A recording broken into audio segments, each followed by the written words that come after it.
Today we'll be exploring A Quiet Place Part 2, written and directed by John Krasinski, and not that other guy that you thought I was gonna say, not him. He doesn't exist.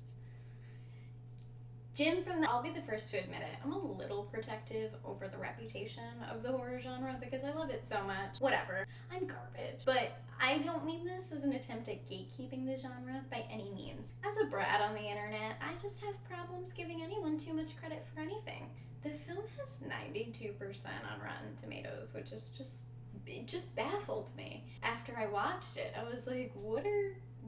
A lot of the people I turned to for film reviews in the horror genre also really liked this movie. I found it lacking in so many respects, and honestly, I think mediocre films setting like the standard for horror genre, that's the thing that perpetuates this idea that it's not worthy of investing like actual resources into in terms of writing. Because mediocre films without solid characters or even a solid plot, they get held up as the pinnacle of horror. And everyone's like, well, for a horror movie, it's good. The problem with A Quiet Place Part 2 is that it fancies itself as prestige horror, when really it's a popcorn flick. That's what he should be focusing on, not these drawn out scenes of walking. Also, disclaimer before we go any further, I want this movie to have a third installment, and I think it deserves a third installment, and I think I deserve a third installment, and I'll tell you why a little bit later. That's a tease. It's like a thing. Professional or whatever. No big deal. There were a couple things I did like in the film. First and foremost, the acting. Everyone came to this movie ready for dinner. They ate their roles the fuck up. Children, everybody. Emily Blunt, that hair, the audacity, how dare you? How dare you? A Quiet Place follows the Abbott family. Abbott family. It follows the Abbott family. Lee, the dad, who's dead. So it doesn't... Oh, fuck. That's not a spoiler. That happened in the first one. Okay, let's rewind. A Quiet Place Part 2 follows the surviving members of the Abbott family. Lee Abbott, the family patriarch, died at the end of Quiet Place Part 1. The family, Reagan, the daughter, Evelyn, the mom, the son, Marcus, and the little baby whose name doesn't matter. Babies are so dumb. They ditched the barn, they ditched the farmhouse. It was a huge piece of symbolism in the first movie. Leaving it really should have taken up more time, but instead they just like focused on walking without really connecting it to the barn. There's that, I know people are gonna say, oh, there's that whole bit about the salt path. No, they go off and they find another survivor. It's someone from their past. Can you believe? I could not believe. Reagan finds out that there is an enclave of survivors on an island nearby. They're broadcasting music, and Reagan discerns that she can use this broadcast station to broadcast her hearing aid disruption over the broadcast and help other survivors defeat these monsters. Which is all well and good in theory. I think the movie doesn't do a great job of fleshing out why this needs to be done at the cost to her family. There's no discussion between her and the mom that really firms up this idea that her mom would be totally resistant to helping. It just read as very like forced, like she just has to do this and show off. And that could be a cool character concept, like this teenage girl like trying to prove her independence at all costs, even when it comes at the cost of like her family, trying to live up to her father's name. These would have been really great ideas to explore, and they don't. Instead, they introduce a new patriarchal figure to focus on, and his journey accepting the mantle as daddy for the Abbott family. Oh, and Marcus has like this little subplot where like he gets courage out of necessity. Like it's not like anything changes his mindset. Like he just bucks up. This movie is just about people bucking up. Nothing changes for them in their lives other than the women around them being like, hey, buck up. And then by the end they're like, oh, fuck. Yeah, I think I will. Pretty accurate storytelling if you're going for like realistic family dynamic. But I don't know if it's really effective here for the message that John Krasinski's trying to send.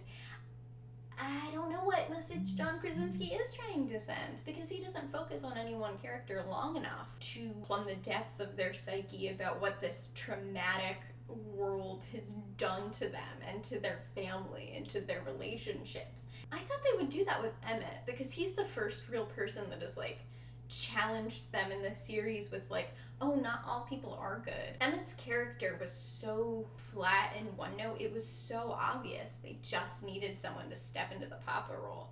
But he didn't even resist realistically long enough for me to feel like it was earned. With one pep talk, we go from Emmett aiming a sniper rifle at Reagan's head to him risking everything and becoming a sacrificial lamb. Let's not mince words. The monsters were already attracted when Marcus was caught in the bear trap. The idea that like he couldn't have just been like, hey, watch out for the bear trap. Like, yeah, I do hold him responsible for that. Sorry.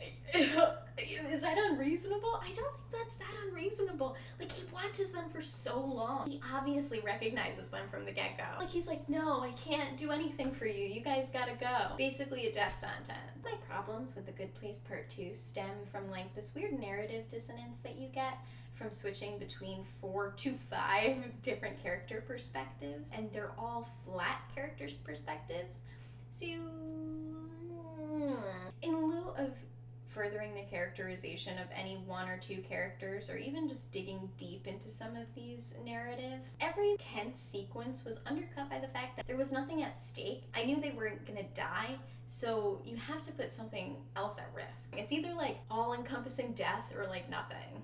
But it can be smaller than that, and that's what gets audiences invested. Getting an infection and dying that way, or having to lose your limb and travel, like these kinds of like new obstacles would be interesting to explore, but they're threats that like John Krasinski doesn't seem interested in exploring. The best example of this is in the film itself. The only scene to frighten me even just like a little bit outside of the initial opening flashback sequence was the scene where Reagan was at risk of getting kidnapped. Imagine that from her perspective. So I do like the monsters in theory. Like, I liked them better in the first one. I just think they were a little overused. The monsters themselves have been so demystified to the point that it doesn't feel rewarding to overcome them by the end of the film. Let me tell you about the design of the monsters.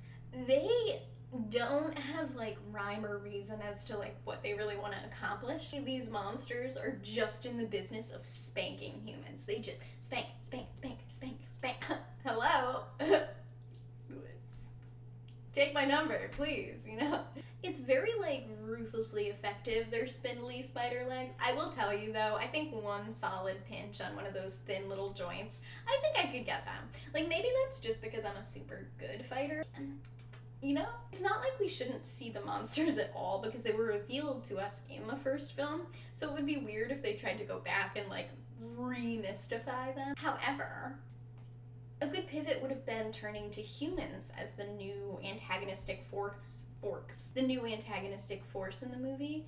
And they, I don't know, they like taste it. Like John Krasinski, like kind of get this alluded to through Emmett's storyline. Instead of like capitalizing on that and showing people that are like people that are bad, he just shows these rabid like dock people. They're more closely related to the monsters than they are to humans. And I know a lot of people are gonna be like, that's the point. No, that's not the point, because then you should just have more monsters. They're just doing the same thing that the monsters are. The thing that's so scary about human antagonists is that in theory you should be able to reason with them, and they're still like reaching a different conclusion. You can't rely on just your human abilities to save you, because they have them too. The humans don't make sense. They're not acting like humans, so they're just dumb. They're dumber, less scary monsters. Such a waste. Because they could have also been used to challenge Reagan's worldview. What if this experience of being like manhandled and like nearly kidnapped by these people, what if that changed her perspective? And Emmett was like, wait, we come this far. And like grew into his role as a father that way. It just doesn't create the tension that was promised. With the monsters already conquered and the big reveal at the end of the first movie in regards to their weakness, what is the second movie trying to accomplish by hitting all of those beats again? Nothing escalates. There's no character development. This movie just picks up where the last movie left off and stays there. It's defeating the monsters on a grander scale in theory by projecting it out into the greater world. You don't see that.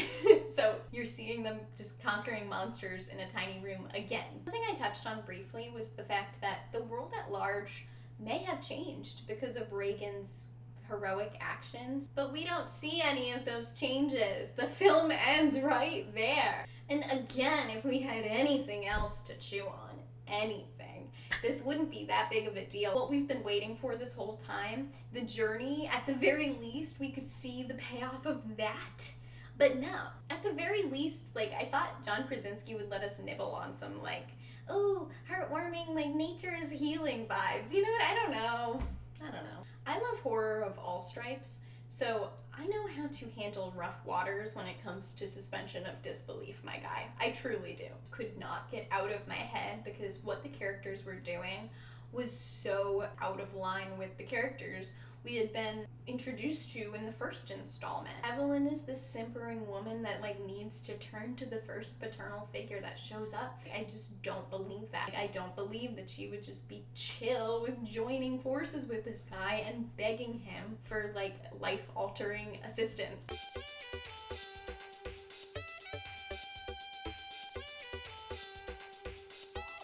Because even in the beginning of the movie, you can tell that they're not that close. I can get past that if there was like any levity or like cheekiness to this movie. But John Krasinski clearly is not taking that kind of tone with this movie. He's very serious business, minus the extremely drawn out walking scenes, which I think were his attempt at levity, but really are just boring. This is an aside. This doesn't have anything to do with the quality of the movie or the storytelling. Who else felt gaslit by Cillian Murphy in that first shot, right? I was like, is that Cillian Murphy? If you didn't go, is that Cillian Murphy? Then you definitely did not roleplay on Envision-free forums in the early 2000s, and oh boy, are you missing out. I don't get any sense of his character other than him being like a jerk and also wildly inconsistent. Every time someone gives him like a pep talk or like a dressing down, he completely changes his behavior. That's really all it takes. Every interaction is like him insisting, no, he's not good. No, I'm not gonna help. No, I'm not your daddy. But yeah, Cillian Murphy, yeah, you are my daddy. Basically up until they get to the island. Like, he's still coming to terms with the fact that he's now my daddy. When we first meet Cillian Murphy's character post-apocalypse, I'm like, where's his wife and kid? Oh, she is in the drunk drawer with the rest of the cliche plot devices waiting to be used for a man's character development later. Dead. You don't need to see her or get to meet her or anything. Just know that, like, oh, he loved a woman once and she died, so be nice to him because she died. So be nice to him. Kiss him or something. I know this is the traps that Evan lays. Even in the beginning when we first meet him and like with the bear and the jingling, you know that if the monsters are coming, they're coming for you too. You're not exempt. They're not gonna like discern between who. It doesn't make any sense. I was thinking about it. Doesn't make sense. It doesn't make sense. A huge chunk of this movie is watching children suffocate. So we gotta talk about it. I'm not a super huge fan of how thin everything is to the point where they need to resolve to put children in danger to build any sort of tension over and over again. The overarching theme of A Quiet Place Part 2 is just putting Reagan and Mark into situations where they need to be saved, the adults around them. And yeah, and in the end of the movie, technically they do it themselves. They can't do it by themselves, they can't do it by themselves, they can't do it by themselves. And then like they can. All of a sudden they just can. But I'm not a fan of just relying on putting children in danger as a means of building tension. I think the fact that they're children is doing a lot of the heavy lifting. I think it's a little cheap. Okay, so why does A Quiet Place 2 need a sequel if I don't even like it? I'll tell you why. Thank you. Thank you for asking. Here's why. When they first meet Emmett and Evelyn and he puts his hand over her mouth and he starts something that my boy needs to finish, and that's just how it is. That's just how it is. I know everyone's gonna be like, oh my god, How do you sexualize violence? Excuse me. She just lost her husband. Are you telling me Emily Blunt doesn't deserve good dick? How dare you? Not on my channel.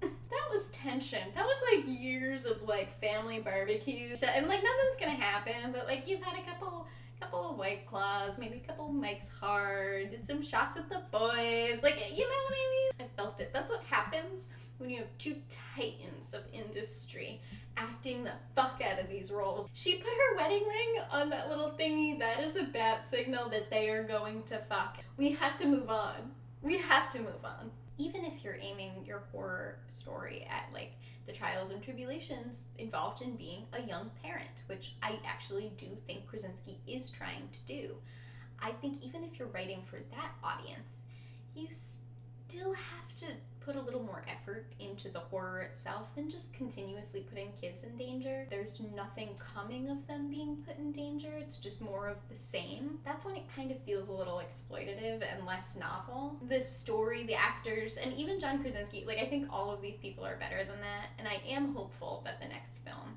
will expand on the characters rather than just revisiting all of the tricks from the first film. What should have been a fun, tense romp following the Abbott family as they explore this dangerous new world without their patriarch was actually just an excuse to introduce the next bankable star daddy of the series. Kind of double-edged sword, because I love a bankable daddy. Remember to like, comment, and subscribe if you like this video.